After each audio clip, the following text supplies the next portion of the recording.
Welcome back to another episode of Meredyth with Why. I am your host, Meredyth Willits, and today I wanted to come on and share something important before next week's episode drops. I recently recorded an interview with PastorJackson Lahmeyer, and I'm going to be very transparent with you. It was one of the most challenging conversations I've had to do on this podcast, not because he was unkind, but because we come from very different backgrounds and ideas, worldviews. And it is definitely a different lived experiences and different understanding of faith, spirituality, and what it means to be human. And so before that episode drops in podcast world, I wanted to come on and talk about that episode before you see it. When I finished the interview, I realized that I needed to create context before that episode is released. If you're watching on Facebook or LinkedIn or YouTube, that episode's already live.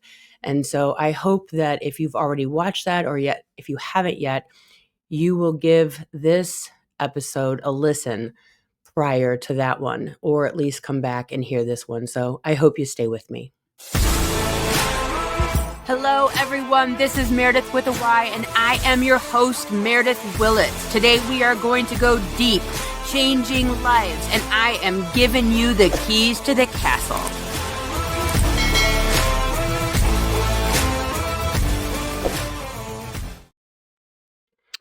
Welcome back. So I really wanted to get on today and talk about the episode that I had yesterday with PastorJackson Lahmeyer, and give some context as to what happened on that episode. I've kind of parsed out some things and written some notes, so bear with me while I find them. I wanted to talk about some things that I did not discuss with him. And yesterday was really, really tough on me. I feel like I failed, but at the same time, so many people have commented that, hey, you did this for a reason and it's important. And I agree with them. I woke up this morning a lot more clear-headed, still a little discombobulated. I thought that I was going to have someone on the podcast with me, and they had to cancel last minute for personal reasons.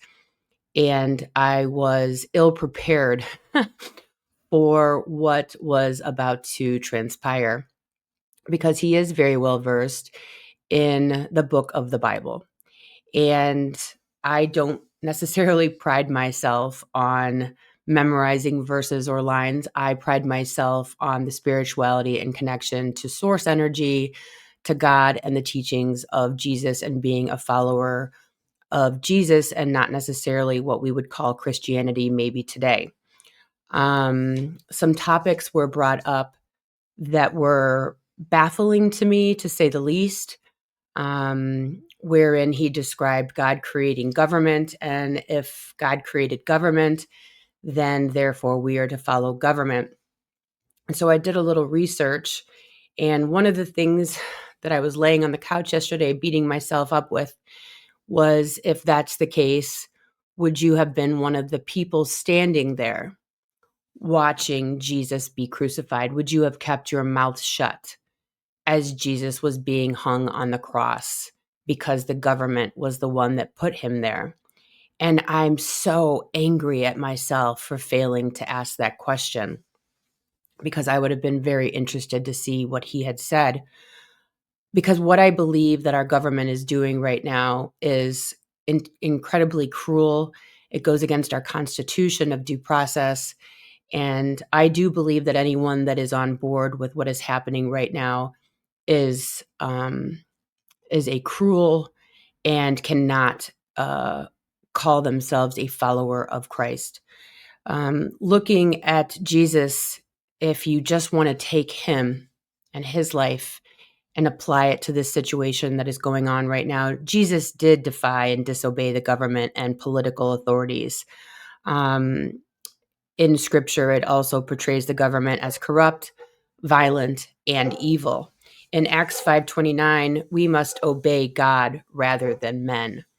And I take my spirituality and my connection with God is very personal. I don't place any pastor or father or minister between myself and my faith. And if you know me, you also know that 100% of my daily interactions, the way I deal with life, is very faith based and not religious based. Um, and because of that, I lean into trusting and faith as an action and not as a noun. Um, and he really, the pastor that's on the podcast that will be coming up. Again, if you've already seen it, it is already live on video in a few different places.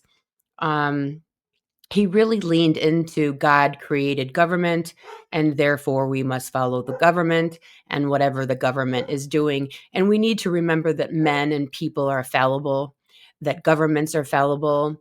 If we believe that God created government, then that means we must believe that God created all governments if we're going to follow that sort of tenant, if you will. And so all governments are just because they were created by God. We can't say God created just the United States government, and therefore we must follow just the United States government. That would mean that God created all governments and we must follow blindly what all governments do, no matter of their atrocities. And so his thinking and his argument is failed. It's broken, and it's not withstanding. And so I'm angry at myself for not having the words, because as he was speaking, I was so overwhelmed by the things that he was saying. And I think yesterday, as I was thinking about all of the things that he had said and the way I failed, or wasn't able to come up with the verbiage because so much was coming at me, I forgot that I have a platform to speak on it, and a platform of social media of, over 1 million followers, a platform of podcast, this one being the top 1.5% in the world, and that I am allowed to speak on these things on my own platform as I am doing right now. The other thing that I was really frustrated with myself, because I do see myself as an advocate for all people, is when I talked about the fact that I really try to test myself. I really hold my family's feet to the fire about this concept of whiteness and racial superiority, or checking myself on being a racist. And I really try to filter my words, my thoughts, my deeds through the concept that I was born in a white society, and therefore I have the propensity to have racial ideas and thoughts that I might not be aware of. And in so, when I was speaking, I said the words white culture, of which he grabbed onto and asked, like, what's so wrong with white culture? And so white is not a culture. It is a classified category of skin color. And when you say the words white culture, what you're actually doing is creating other other than white culture. White is not a culture, it is a color. Irish is a culture. A culture comes from values, things such as religion, norms, languages, traditions, of which white has none. You can be proud of your Irish heritage, your German heritage. You can be proud of your Swedish heritage, but white is not a culture, and it is a culmination of bringing together a skin color to create an otherness, which I completely and wholeheartedly find disgusting and racist. And so when he speaks about white culture as being something to be prideful of, what he's actually speaking about is otherness and creating an other than white people scenario. If you want to be proud of your Irish heritage, if you want to be proud of your Puerto Rican heritage, your Black heritage, those are very different things than white heritage or white values. They don't exist. It was created to exclude non-whites.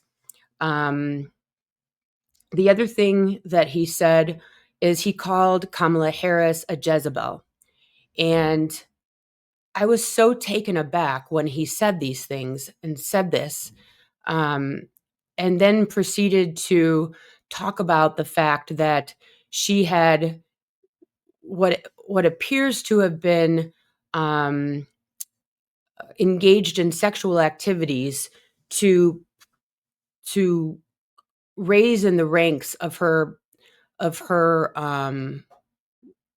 career. And this is such a cheap thing that so many people do, regardless of who you are. When speaking about women, we like to believe, and so often, that women get where they are in life because of their looks, whom they've slept with, whom they've had relationships with. And I can't find anything more disgusting to say about a woman, and I want no part of it. And I just want everyone to know that what he talked about on my podcast is quite the opposite of my beliefs and my belief systems. So these are just a few of the things that he and I discussed that I had such a hard time with last night.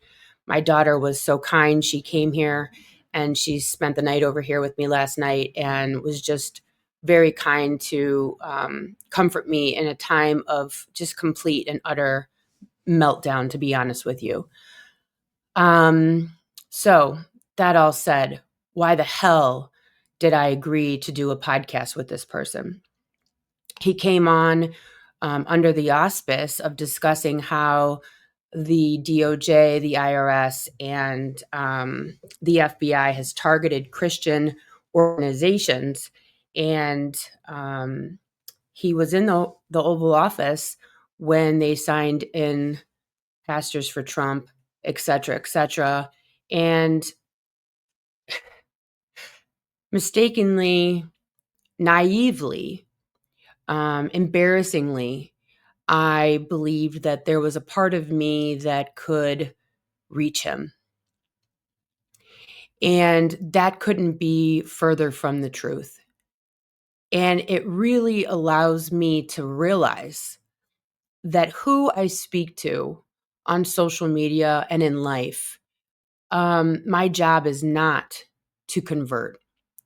And that is what Christians, Christian nationalists and Christians that conquer places, who go and try to change people, that's what their job has been. And that is not my job. My job is to speak to people who resonate with my content, who resonate with the things that I say and speak about. And if one person hears something that they have never heard before, great. But my job was not to change this person. My job was not to combat this person. And my job is definitely, and was not, and never will be, to platform his way of thinking and the things that he believes, because they're destructive. The Christianity of 2025, it's even sticking in my throat, is not the Christianity of Christ.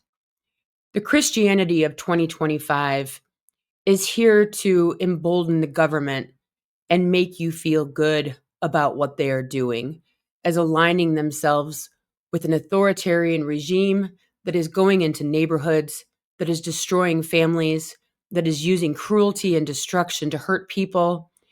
And none of that would Jesus co-sign.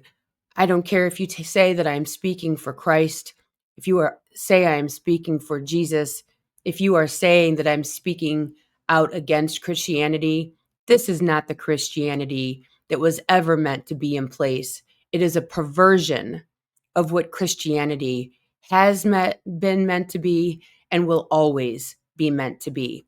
Just because you slap the word Christianity on something and fill it with hate does not make it Christianity. By a leader that is so far from the description, from the ideal of what a follower of Christ would ever be in any way, shape, or form, is absolutely wild to me. And it's an embarrassment to the word. I'm appalled. And I am more than appalled. I am saddened to see people cheering on the taking away of SNAP and things that are here to help the working poor and people that are disabled and the like. And I do not co-sign any of it as being a follower of Christ. I don't know how we got here. Cruelty, the desire for revenge, the desire to be a law-abiding state over and above all else, over kindness, over decency and compassion and love. We're lost. We are lost. And I think that my sadness comes from the inability to articulate properly or reach people for them to see that they're putting racism and a tax break above compassion, grace, and common decency. Someone said on one of my videos recently that I committed social media suicide by talking about politics. And the video he commented on was one about the fact that such a large percentage of people that receive SNAP benefits are actually the working poor. And I remember doing an entire paper when I was in college on the working poor and how those people, the people that are receiving these benefits, are the working poor. I did another video talking about if a career, if a job is valuable, if you need someone to work at a gas station, if you need someone to stock shelves, then why do you think that it's okay that that person starves or is homeless or does without? And they said, well, it's easy to do those jobs. You don't need skill to do those jobs. But my comment back to you is, but those jobs are still necessary. And if they are necessary, then that means that they should be paid a livable wage. Because if they are not paid a livable wage, then you and I are funding the employees of Walmart, the employees of Amazon, who are the largest recipients of these benefits. We're paying for billionaires to not pay their employees. Period. End of story. And so many people will say, but you don't understand. If we raise the minimum wage, these businesses will go out of business. No, the CEOs and the owners will just have to have less than $40 million bonuses at the end of the year.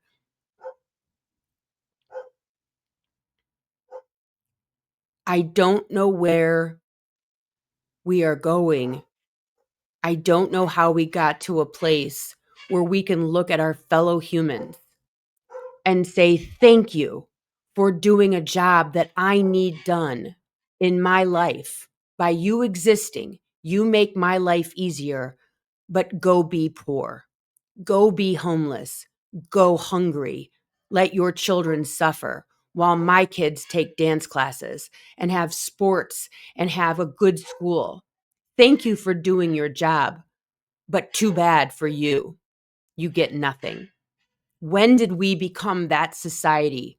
When did we become that selfish, that disgusting, that we have to have all of it while the other people that do their jobs have none? When I talked to Jackson Lahmeyer yesterday on the podcast, the episode that will come out after this, I was sickened by his tenacity and his emboldenedness to stand by an administration which is so broken and so cruel, and claim he doesn't know anything about ICE and what it takes to capture an illegal, and quote, how fast they actually run.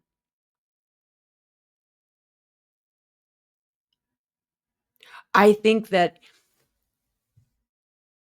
you can't claim to not know what's going on and stand in the White House and say what a great guy Trump and his sons are, at the same time to plead that you don't know, to claim that you don't know all the ins and outs of what the very people you are standing next to, co-signing what they're doing. If you've voted for this administration, you better damn well sure you know what's going on. If you claim to be a part of what's going on, you need to know what's going on.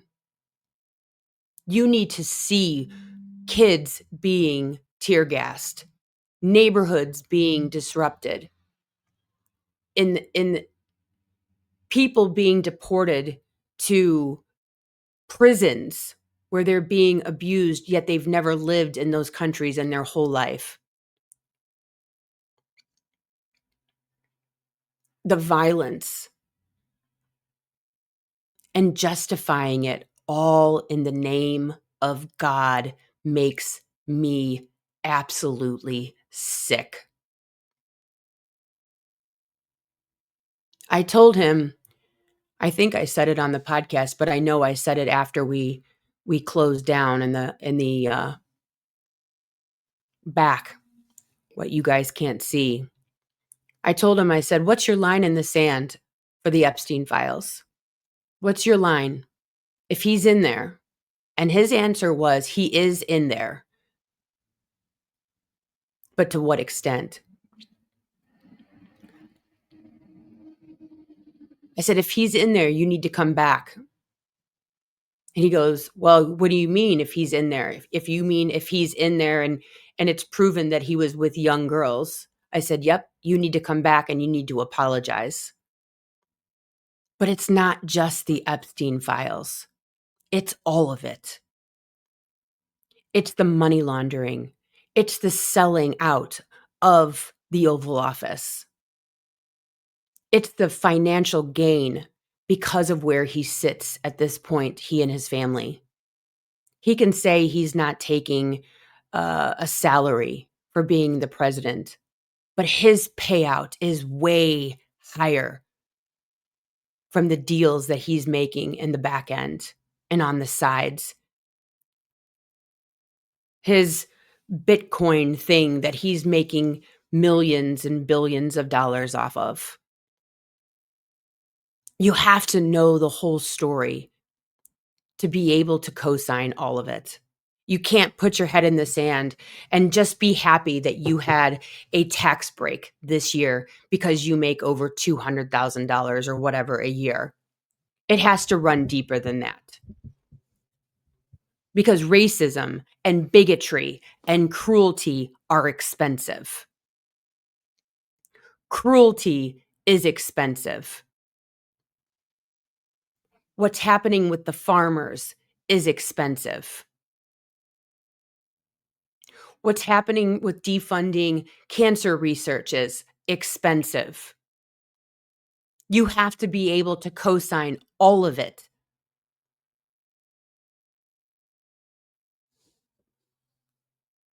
Yesterday, I thought about not even putting out the episode and going through all the social media channels that have the live rolling and deleting it because I was ashamed.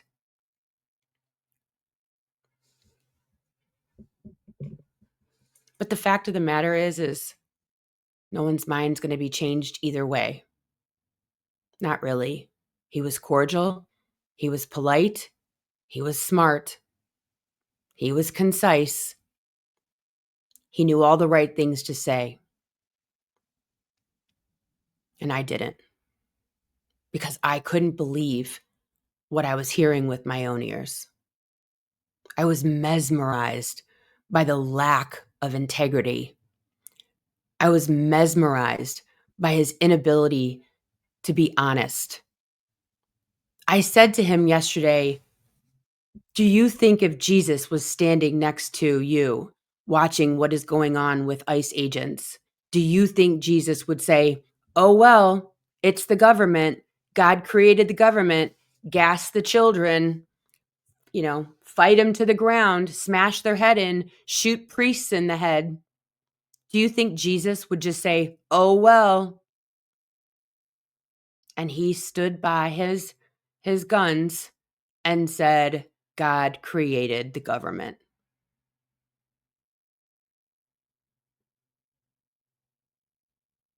He stood there and said that.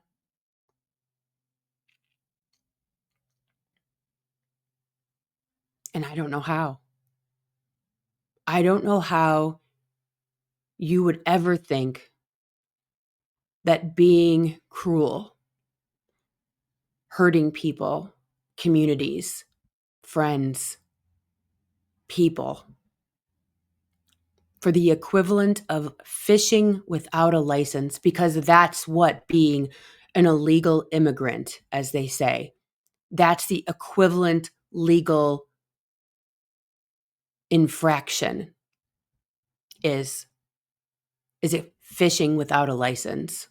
That's what we're doing to people, is tackling them to the ground for the infraction of fishing without a license, is coming to this country illegally.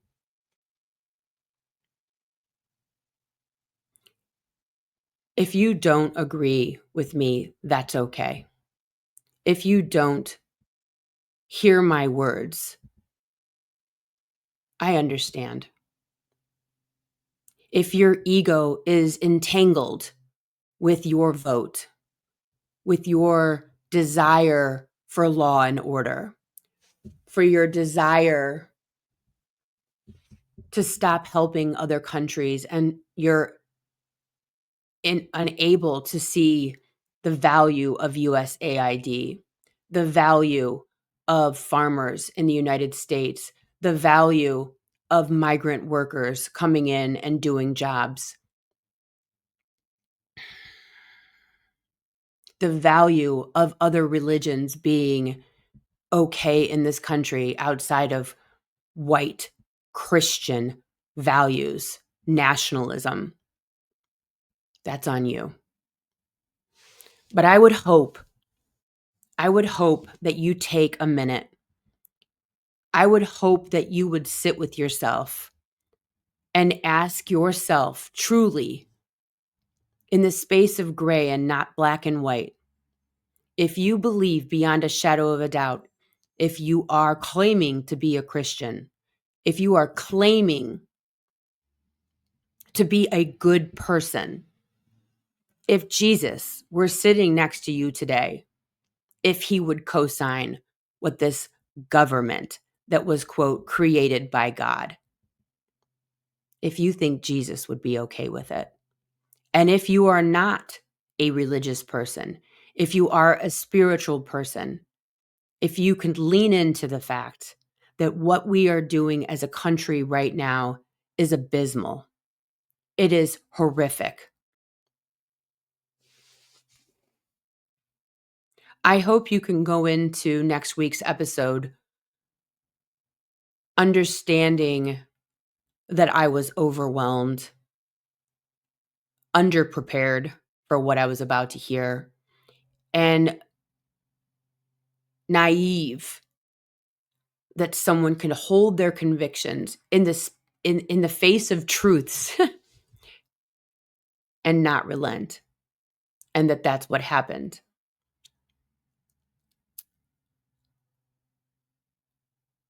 I put this episode with him in my path to learn about myself, to learn what I don't know, to learn what I still need to know, and maybe to find my voice just a little bit more than I already have, because my voice is valuable. My love for people is valuable. My desire to do better every single day and make this world a kind, more loving place is valuable. That there is no place for hatred, for bigotry, for misogyny, for racism, for taking away the rights of people that don't look like me, that don't think like me, and don't live their life like me. That we can all exist in peace and harmony, and that my way, your way, his way is not the only way, that we don't have to be a homogenous group to make this world work in a beautiful way. I'm sure this won't be the last time that I am put into a situation that's challenging, where I may be out over my skis a bit. But I hope that next time I can sit back and regroup, find myself, find my words a little bit better, and not be overwhelmed by someone else's views.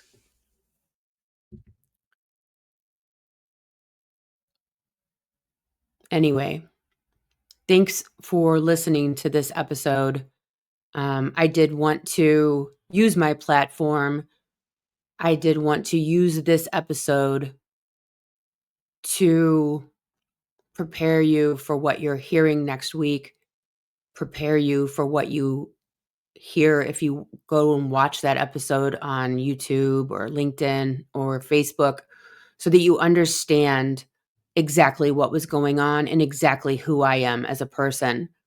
That when I sat back, when I was quiet, when I didn't articulate everything I wanted to say, it wasn't because I was co-signing. It was because I was overwhelmed and not prepared the way I wanted to be, which is my fault. When I woke up yesterday, I said, today's going to be an interesting day. And it was. But I survived. I woke up this morning. I opened up my computer. I had an appointment with a client. And here I am. And you can do the same thing too. We will do hard things. We will survive hard things. We will get through. We will come out better. And I wish all of you nothing but the best in everything that you do. And sending all my love, and I'll see you guys next week on that episode. Thanks. Thanks for listening. If you would like to connect on a more personal level, head over to meredythwillits.com or on Instagram at Meredyth with a Y for behind-the-scene footage and outtakes. Please subscribe and come back each week for more Meredyth with a Y. Thanks again for listening. Cheers.